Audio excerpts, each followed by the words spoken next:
Hi friends, പൂക്കളം എന്ന ചാനലിലേക്ക് എല്ലാവർക്കും സ്വാഗതം. ഇന്ന് നമ്മൾ മറ്റൊരു അടിപൊളി പൂക്കളം ഡിസൈനാണ് വരയ്ക്കാൻ പോകുന്നത്. ആദ്യം നമ്മൾ അതുപോലെ തന്നെ ഒരു സർക്കിളാണ് വരച്ചത്. ഓക്കെ, ആദ്യം നമ്മളൊരു സർക്കിൾ വരച്ചു. ഇനി അതിനുള്ളിൽ മറ്റൊരു സർക്കിൾ വരച്ചു. വളരെ സിമ്പിളായിട്ട് തന്നെ വരച്ചിട്ടുണ്ട്. അപ്പോൾ ഈ ചാനലിൽ മറ്റുള്ള വീഡിയോസ് നിങ്ങൾക്ക് നോക്കാവുന്നതാണ്. ഒരുപാട് പൂക്കളം ഡിസൈൻ വീഡിയോസ് ഇതിനകത്ത് അപ്ലോഡ് ചെയ്തിട്ടുണ്ട്. അത് നിങ്ങൾക്ക് ഇഷ്ടപ്പെട്ട ഡിസൈൻ നോക്കി സെലക്ട് ചെയ്ത് നിങ്ങൾക്ക് ഈസി ആയിട്ട് ചെയ്യാവുന്നതാണ്. പിന്നെ നിങ്ങൾ പൂക്കളം തയ്യാറാക്കിയ ശേഷം അതിൻ്റെ ഫോട്ടോസ് നമുക്ക് ഫേസ്ബുക്ക് പേജ് വഴി ഷെയർ ചെയ്യാവുന്നതാണ്. ഫേസ്ബുക്ക് പേജിൻ്റെ ലിങ്ക് ഈ ഡിസ്ക്രിപ്ഷനിലുണ്ട്.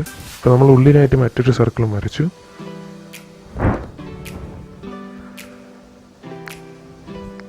ഓക്കെ, ഇനി ബാക്കിയുള്ള ഭാഗത്ത് ഈ ഫിഗർ കണ്ടിരിക്കുമ്പോഴത്തെ ഷേപ്പാണ് നമ്മൾ വരച്ചിരിക്കുന്നത്. ഇപ്പോൾ ഫേസ്ബുക്ക് പേജ് ലൈക്ക് ചെയ്യാത്തവർക്ക് ലൈക്ക് ചെയ്യാവുന്നതാണ്.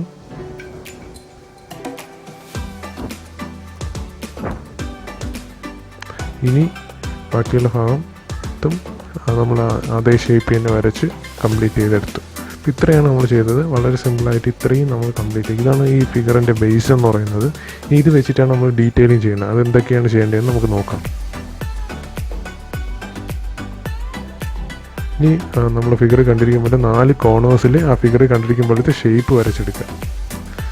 ഓക്കെ, ഇത്രയും ചെയ്താൽ മതി. 4 കോർണേഴ്സിൽ ഫിഗർ കണ്ടിരിക്കുമ്പോഴത്തെ ഷേപ്പ് വരച്ച് കംപ്ലീറ്റ് ചെയ്തെടുക്കാം.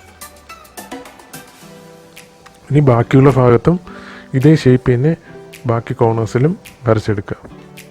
നമുക്ക് ഔട്ട്പുട്ട് കിട്ടിയത് ഇതുപോലത്തെ ഒരു ഫിഗറാണ്. ഇതുപോലത്തെ ഫിഗർ എല്ലാവർക്കും കിട്ടിയെന്ന് നോക്കാം. വളരെ സിമ്പിളായിട്ട് തന്നെ നമുക്കിങ്ങനെ ഇതുപോലത്തെ ഒരു ഫിഗർ കിട്ടുന്നു. ഇനി ഏറ്റവും ഉള്ളിലായിട്ട് ഒരു ഡയമണ്ടിൻ്റെ ഷേപ്പ് നമുക്ക് വരച്ചെടുക്കാവുന്നതാണ്. ഓക്കെ, അങ്ങനെ നമ്മൾ ഡയമണ്ടിൻ്റെ ഒരു ഷേപ്പാണ് ഉള്ളിൽ വരച്ചിരിക്കുന്നത്. അപ്പോൾ അതും വരച്ച് കഴിഞ്ഞു. ഇനി അത് കണക്ട് ചെയ്ത് സ്ട്രൈറ്റ് ലൈൻസ് അങ്ങോട്ടും ഇങ്ങോട്ടുമായിട്ട് വരച്ചിട്ടുണ്ട്. അപ്പോൾ ഇത്രയേ ഉള്ളൂ. വളരെ സിമ്പിളായിട്ട് ഇത്രയും നമുക്ക് ചെയ്തെടുക്കാവുന്നതാണ്. ഇതിൽ നമുക്ക് ഇഷ്ടമുള്ള ഷെയ്ഡ്സോ കളേഴ്സ് ഉപയോഗിച്ച് പൂക്കളം ചെയ്യാവുന്നു. പൂക്കളം ഇട്ട് കഴിയുമ്പോൾ നല്ല ഭംഗിയുള്ളൊരു പൂക്കളമായിട്ട് മാറും. അപ്പോൾ ഈ വീഡിയോ എല്ലാവർക്കും ഇഷ്ടപ്പെട്ടെന്ന് കരുതുന്നു. ഇനിയും ഒരുപാട് നല്ല നല്ല ഡിസൈനുകൾ ലഭിക്കാനായി ഈ ചാനൽ സബ്സ്ക്രൈബ് ചെയ്യുക. ഒപ്പം ഈ വീഡിയോ മറ്റുള്ളവരിലേക്കും ഷെയർ ചെയ്ത് കൊടുക്കുക. ഇനിയും മറ്റൊരു വീഡിയോയുമായിട്ട് കാണുന്നത് വരെ ഇറ്റ്സ് ബൈ ഫ്രം പൂക്കളം ടീം.